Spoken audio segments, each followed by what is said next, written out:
السلام عليكم.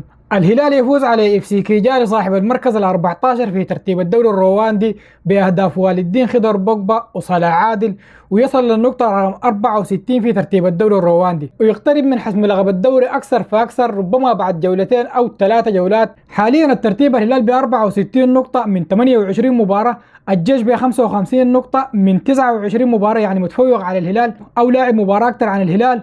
والمريخ صاحب المركز الثالث ب 55 نقطة من نفس عدد مباريات الهلال 28 مباراة. دي كانت مباراة تعلق لعيبة الوسط بشكل أخص. سجل الهدف الأول للهلال والدين خضر بوجبا في الدقيقة 40 قبل نهاية الشوط الأول بشوية، بعد مراوغة جميلة للاعبين من لاعبي كيجالي نقول عليه هدف ماردوني. اي نعم والدين بوجبا في المباريات اللي فات كان مقصر، لكن في المباراه دي كان كويس. وسجل هدف الهلال الثاني صلاح عادل بعد دخوله بديل في الشوط الثاني ليثبت انه دي كانت مباراه تألق لعيبه الوسط بشكل اخص. هدف جه بعد مجهود كبير من الظهير الايمن ياسر جوباك وتحرك بتاع مهاجمين كبار، مهاجمين صندوق من صلاح عادل. واما لاعب الوسط الثالث النامي بيتروس عمل مباراة ممتازة، ظهر بتحركاته بمرونة تكتيكية في خط الدفاع وفي خط الوسط، تحركات لاعب بيمتلك إمكانيات كبيرة. اللاعب ده لو لقى حرية أكبر وحركية أكبر للأمام حيشكل خطورة على الخصوم، وبتظهر إمكانياته وتظهر جودته أكثر وأكثر. انتهت المباراة بنتيجة 2-0 لصالح الهلال، لكن أنا بقول 3-0 لأنه حارسنا المتألق جدا فريدو دراغو عمل تصدي بقيمة هدف و3 نقاط. الحمد لله حراسة المرمى فيها تنافس قوي جدا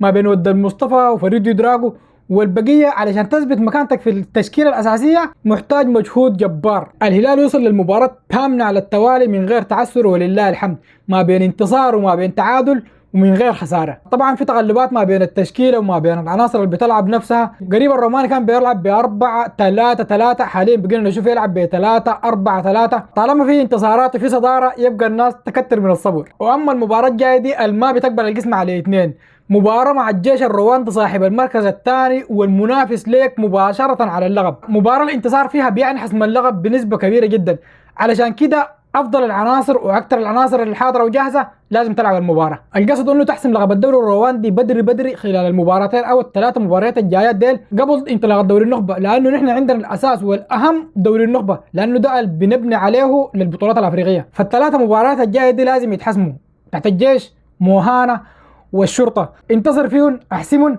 وتعال للقب الدوري السوداني وانت مرتاح. صلوا على الحبيب. السلام عليكم.